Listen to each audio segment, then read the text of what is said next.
Welcome back to the channel. I am doing a budget recap, so if you like watching these kind of videos, keep on watching.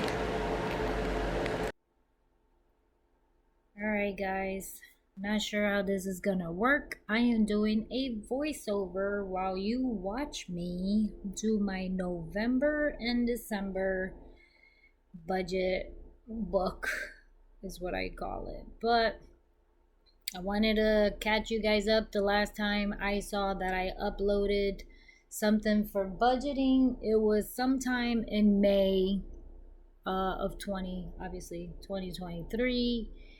And I did a June closing flip through kind of thing on my shorts.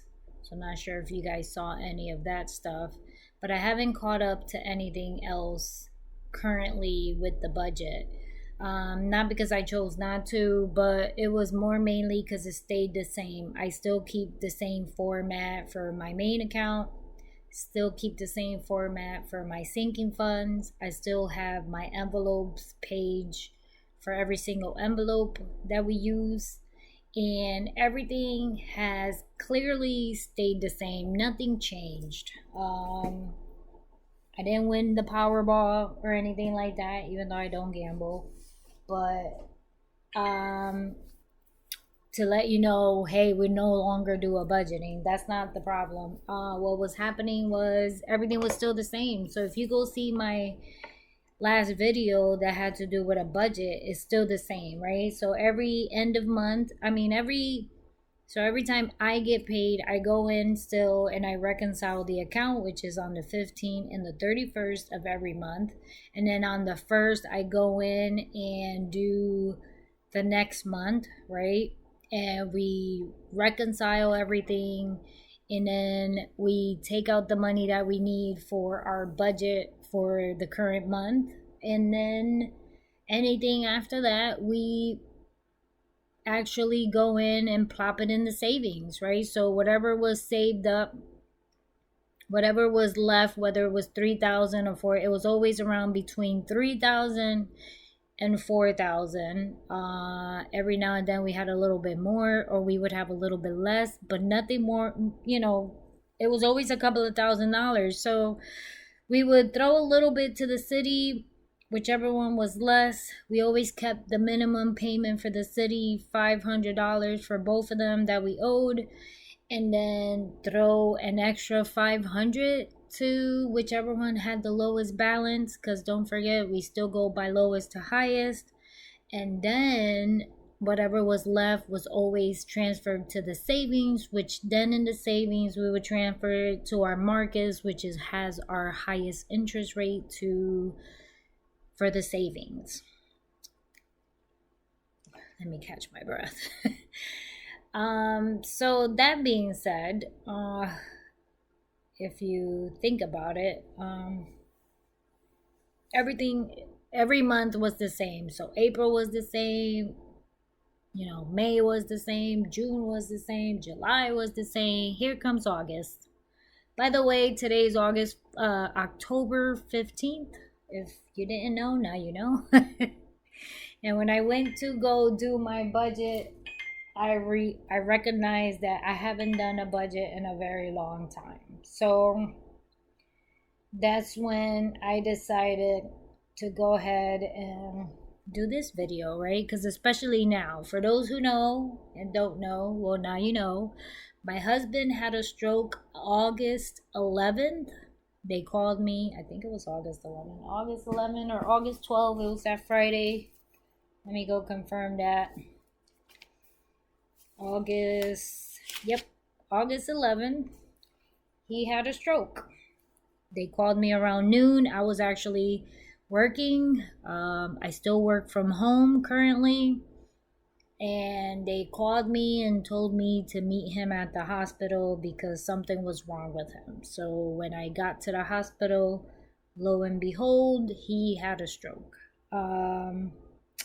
September, so this whole entire time, clearly, so the stroke affected, he was in ICU for a week after that. He had the stroke on the left side of the brain, which affected his right side of the brain. So his whole right side, his leg, his arm, his tongue, his cheek. Uh, at first, he did have difficulty swallowing. Now he can swallow, but sometimes choke, depending on what he's drinking or eating.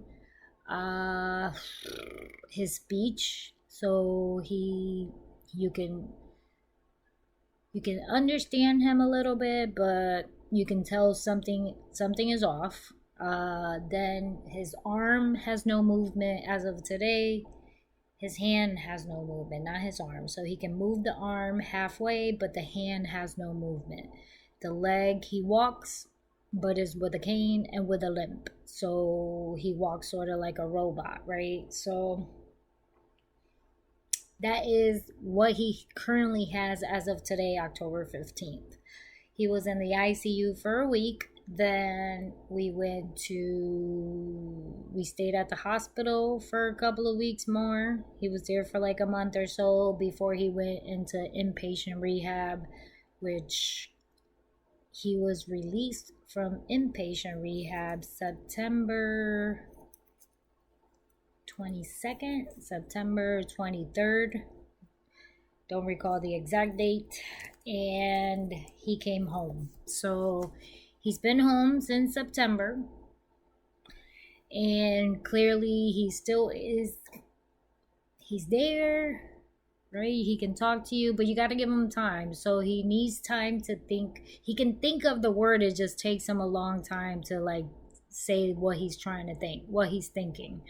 So the muscle of the tongue is where they think he's having issues with, and he's having lots of issues with the hand. So the hand has no movement. So he's doing outpatient rehab right now, 3 days a week,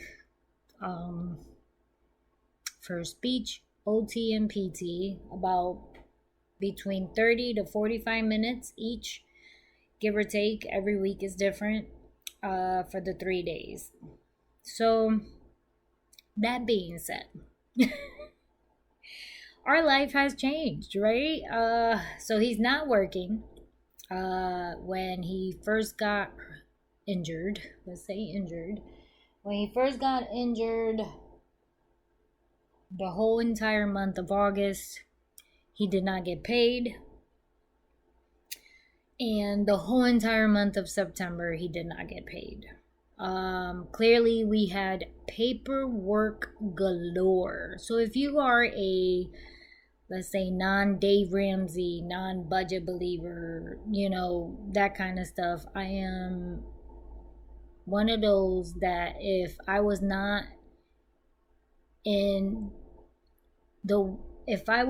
doing what I do today with my budgeting, with my planning, with my saving, with our trying to get out of debt, right? Paying off everything we own, basically, we would have not been able to do what we did. Like, I went through those 2 months without him getting paid and still be able to pay our bills, right?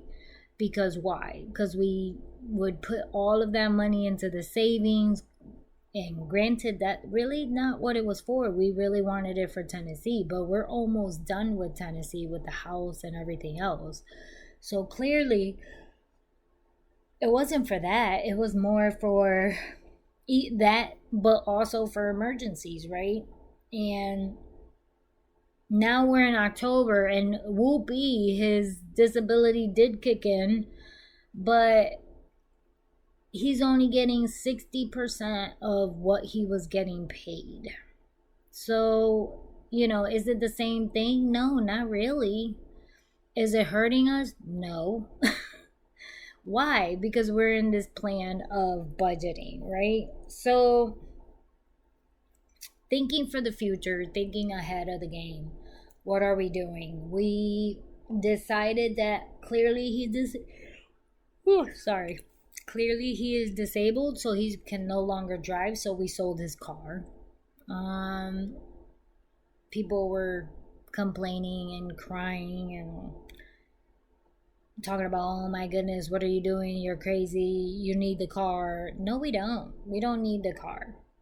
So clearly, the 17-year-old, okay, she can go ahead and cry because now she has nowhere to, she can't learn to drive according to her. This is her complaint from the 17-year-old, is she can't learn to drive. Where is she gonna drive? How is she gonna drive? How is she gonna get her license? We're talking about a teenager here going through her teenage drama.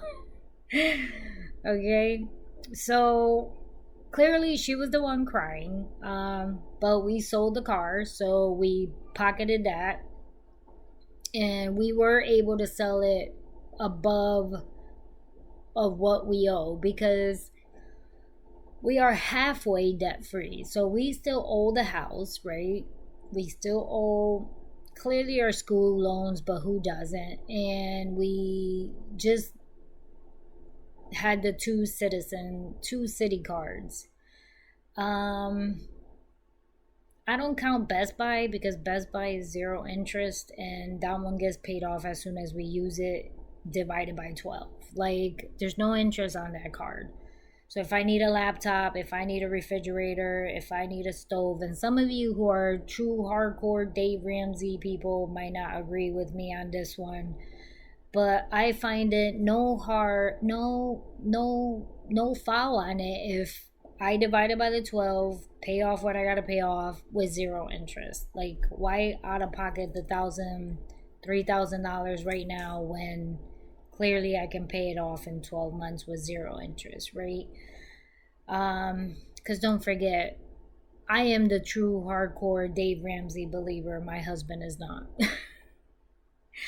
So you got to pick your battles when it comes to your marriage. And I decided that there is a few things that I will not continue to fight over. And that's one of them, right? And he likes to keep his Best Buy card not touched and use it as whenever he wants to use it. Woohoo. I'm not going to argue over $1,000. And do we owe anything on it? I think so. I want to say we owe maybe $2,000 on it. Oh, sorry. I'm tired.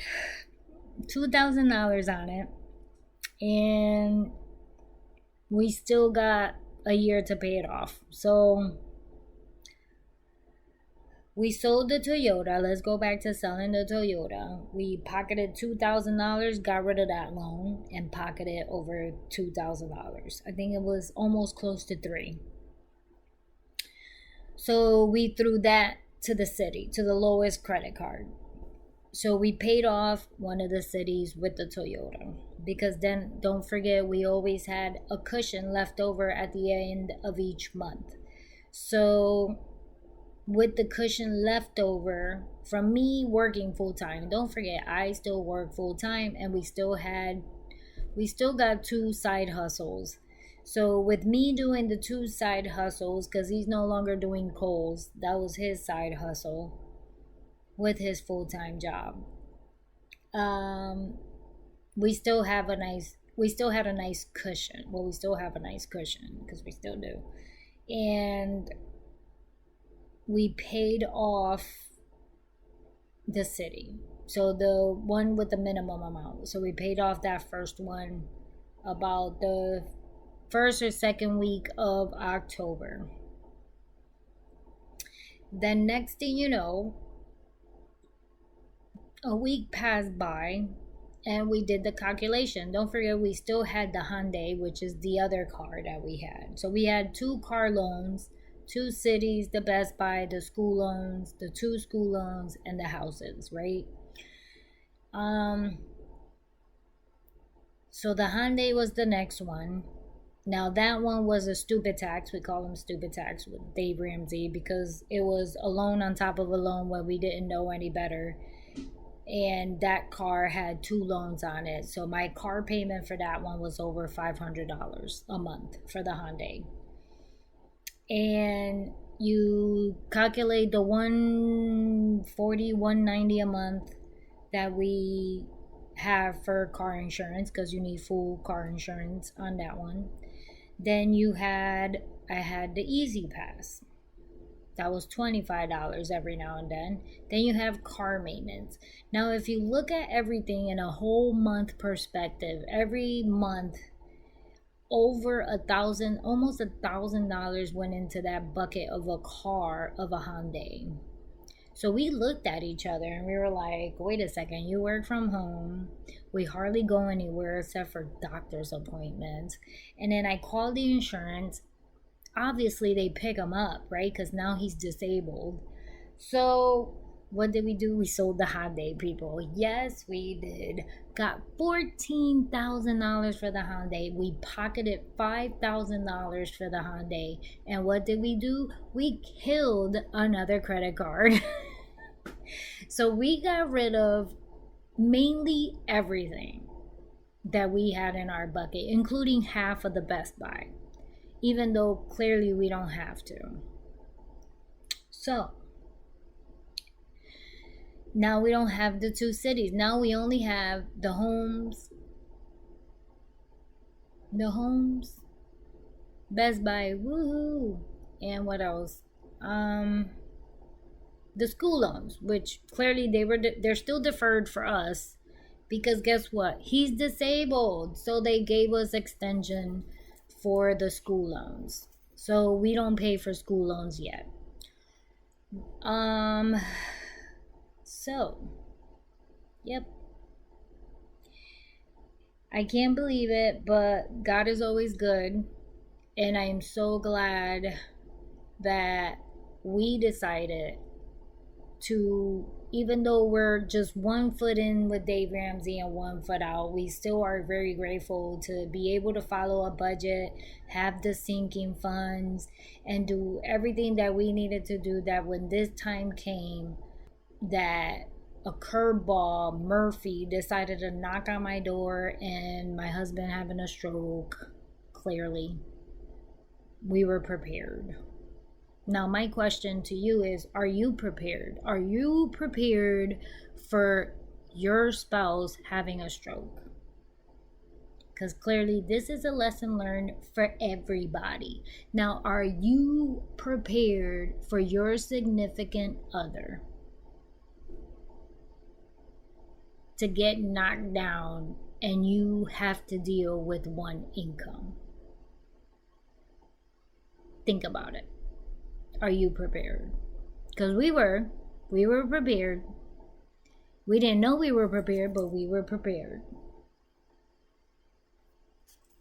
So, and are you willing and able to do the sacrifices you need to do? Now you're sitting there like, oh my goodness, you have no car. How are you gonna get anywhere? Well, I live with 3 adults. My son has a car.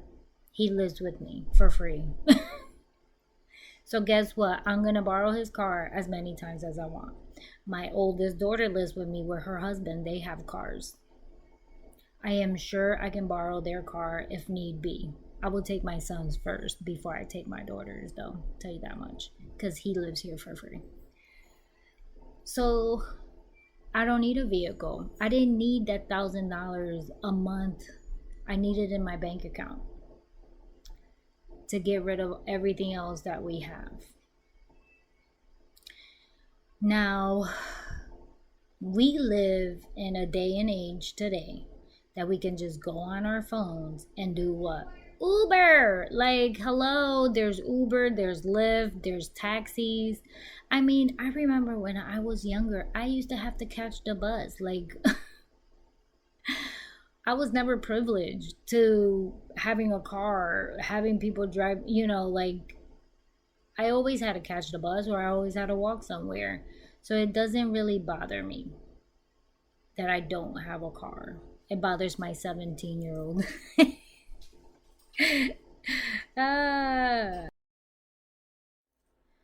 So us being math whiz, we sat down, calculated the math about Ubering to his appointments just in case we miss the people who have to pick him up. The amount of times I need to go to the doctors, which is not that often.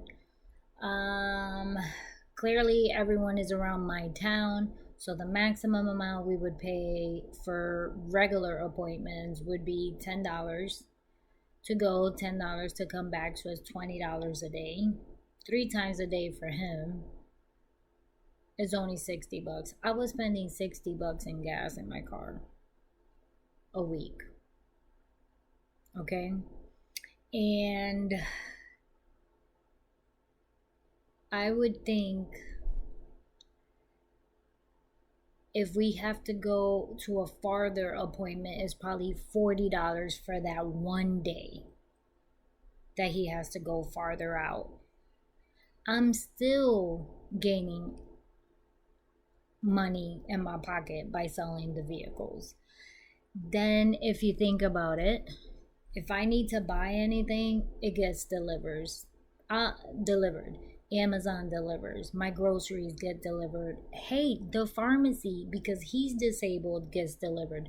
My medication already gets delivered because I place it on a 90-day delivery, automatic delivery. So I automatically get my medication delivered. Groceries get delivered. And if anything, I have my 2 oldest kids here. They can go pick it up. I can do a pickup and just have them pick it up. Like, it's not a big deal. Today and age, on the way the world goes round, not having a vehicle, it's not a big deal for the amount of money we make. We're accountants. The amount of money I make is not a big deal for me to catch an Uber. I already did it on Saturday. And it was the most easiest thing I ever had to do. And I felt like it was like nothing because somebody was chauffeuring me around. It was great. I mean, if I knew it was this easy and this good, I would have done it a long time ago. Why do we own vehicles? Why? Why do people own vehicles? Like, I think by the time I got out of I had to go get blood drawn Saturday, and I placed the Uber to come and pick me up. It told me it was going to be here in 5 minutes. Got to my appointment 25 minutes early because I did it early, not knowing what I was doing or how it works. So I sat there for 25 minutes to sit there for my appointment. Then I was done with my appointment, and by the time I clicked saying for them to take me home, I just had to wait 5 minutes inside of Quest to wait for my driver to get there to bring me home. Like, seriously, why do we own cars? Why does everybody have a need to own a vehicle? Well, that's my life right now. But you know what? We're okay because God is always good. And you know what? Our plans are not going to change. We're still going to Tennessee. And clearly, this changes probably the aspect of how big we wanted our farm to be in Tennessee. But that's it. That's as far as it goes. Because he's going to be less useful, but he's still trying so hard right now in where we live with our garden now. Like, he tries so hard to help me picking tomatoes, or he'll hold it with his other arm. He helped me blow the leaves the other day. Like, he held the blower. It was fine. He still tries. Oh, sorry. So he is trying no matter what. It might not be of a big of a scale that we wanted our homestead to be, but at least we still get to have our dream of a homestead. We might have 10 chickens instead of 50. No, sir. Can you imagine? Oh my goodness, 50 chickens.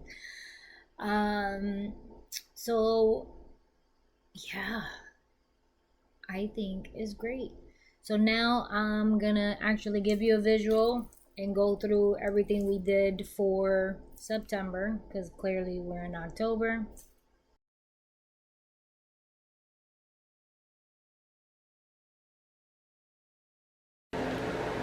Alright, so if you skipped the chatterbox, good for you. If you didn't, thank you for watching that whole entire piece of chattering. So here's August. Here's where the issue started, when hubby had a stroke. At the end of this, with whatever he got paid, so they did pay him out for his vacation, and then that was it. I want to say he did not get anything from his side hustle. I got stuff from side hustles and everything else. So at the end of August, I had $9,380. Beginning of August, we had $18,000. Of course, all the bills came out, and then we threw some stuff to the city in the beginning of August when we closed out July. We threw a chunk of stuff to city to lower it down, not knowing what was going to happen, and then we transferred $2,500 to the saving, leaving us with only $529 as a cushion. So clearly everything towards the end of August, we had $9,380 left to throw into September. Here in September, we'll do sinking funds in a minute. We started with the $9,300, and clearly we took out everything we could for our bills, leaving us with the $5,245, only because now we got into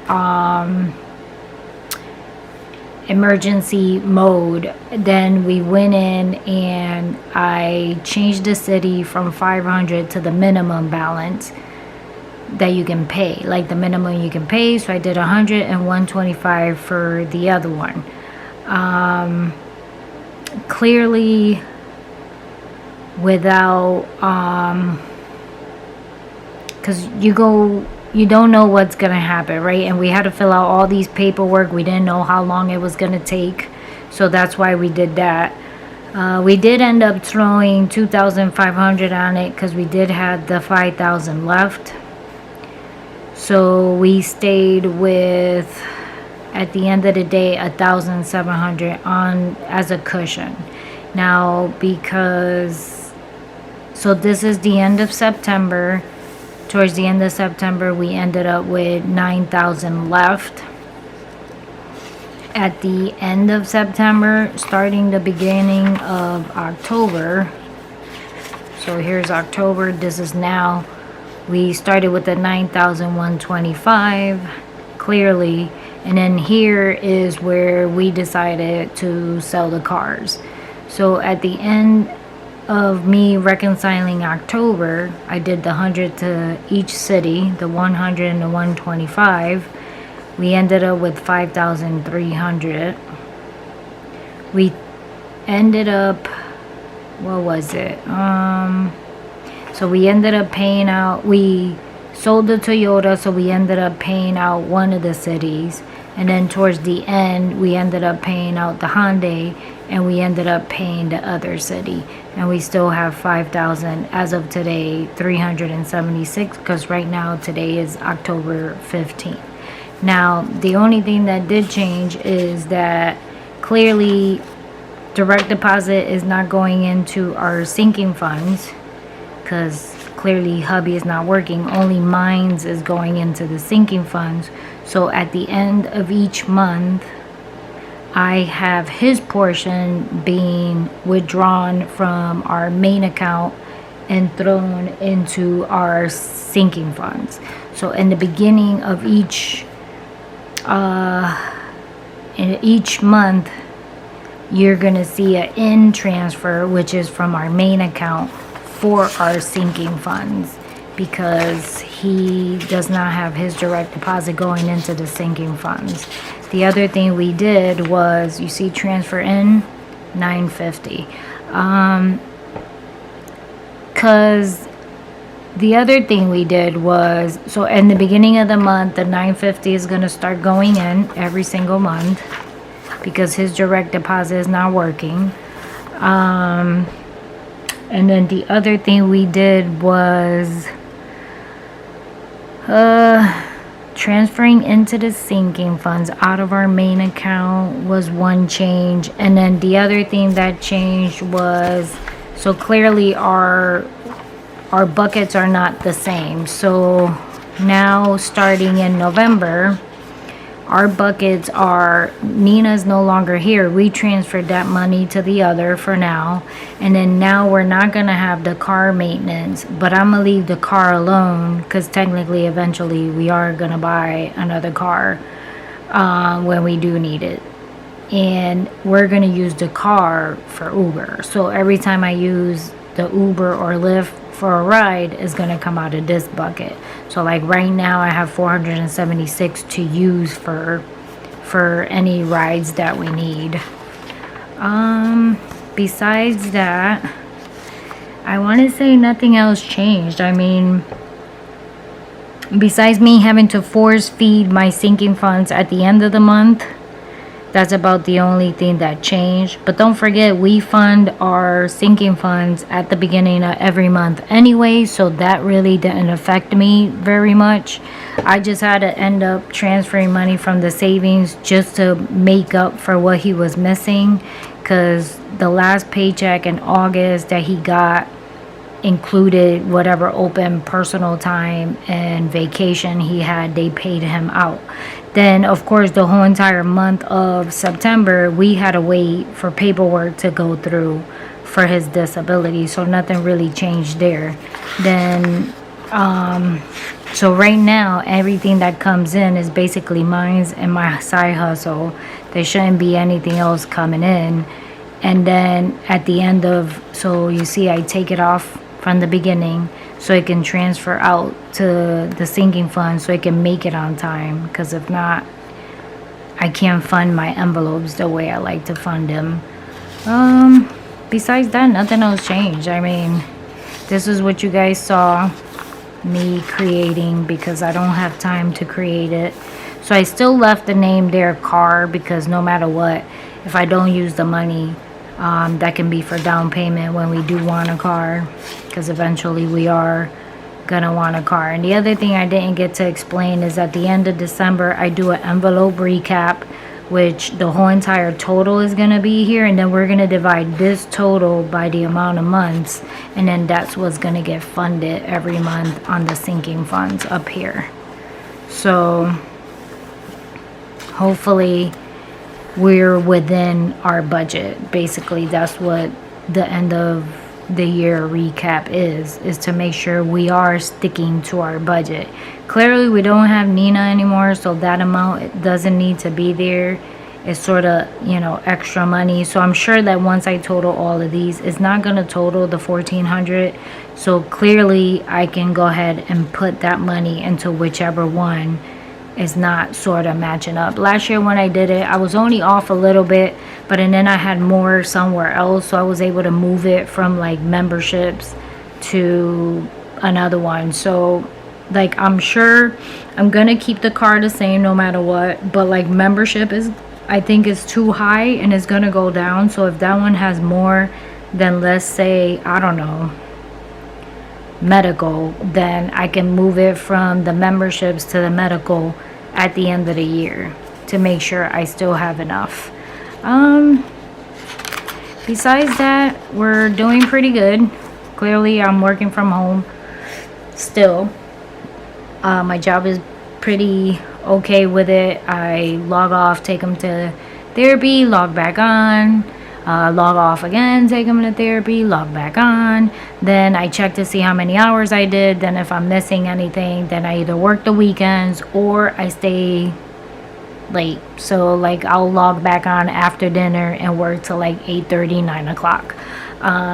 So far it's been okay because he tends to get tired. Apparently the way now him trying to reroute like what he's saying with the brain and rerouting because of his movements, he gets very tired, so he's constantly sleepy. So as long as he's sleeping and I get to keep an eye on him, I'm fine. So I appreciate all the prayers. Thank you for watching. God bless. Don't forget to subscribe, give it a thumbs up. I will try my very best to catch you up at the end of October with a new video. Bye, guys.